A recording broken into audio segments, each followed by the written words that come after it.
ఇదే విషయమే వాళ్ళు ఎప్పుడైతే కబ్జా చేశారో మీరు రైతులందరం కూడా వచ్చి రెవెన్యూ వాళ్ళకి కూడా ఇంటిమేట్ చేయడం జరిగింది.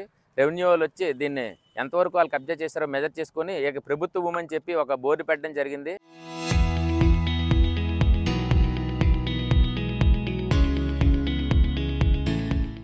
మరుసటి రోజు కల్లా ఆ బోర్డు కూడా తొలగించారు. ఇంత దౌర్జన్యంగా చేస్తున్నారు కంపెనీ వాళ్ళు. కావున ప్రభుత్వం దీనిపై వెంటనే స్పందించి రైతులకి, జమ్మలపేట గ్రామ ప్రజలందరికీ కూడా తగు న్యాయం చేస్తారని ఈ సందర్భంగా మేము అందరం కోరుతున్నాం.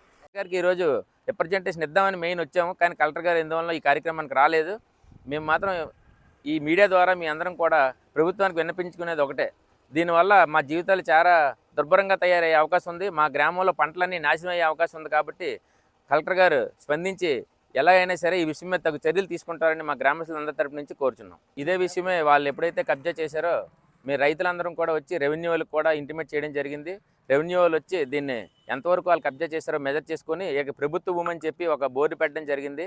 మరుసటి రోజు కల్లా ఆ బోర్డు కూడా తొలగించారు. ఇంత దౌర్జన్యంగా చేస్తున్నారు కంపెనీ వాళ్ళు. కావున ప్రభుత్వం దీనిపై వెంటనే స్పందించి రైతులకి, జమ్మలపేట గ్రామ ప్రజలందరికీ కూడా తగు న్యాయం చేస్తారని ఈ సందర్భంగా మేము అందరం కోరుతున్నాం. గారికి ఈరోజు రిప్రజెంటేషన్ ఇద్దామని మెయిన్ వచ్చాము, కానీ కలెక్టర్ గారు ఎందువల్ల ఈ కార్యక్రమానికి రాలేదు.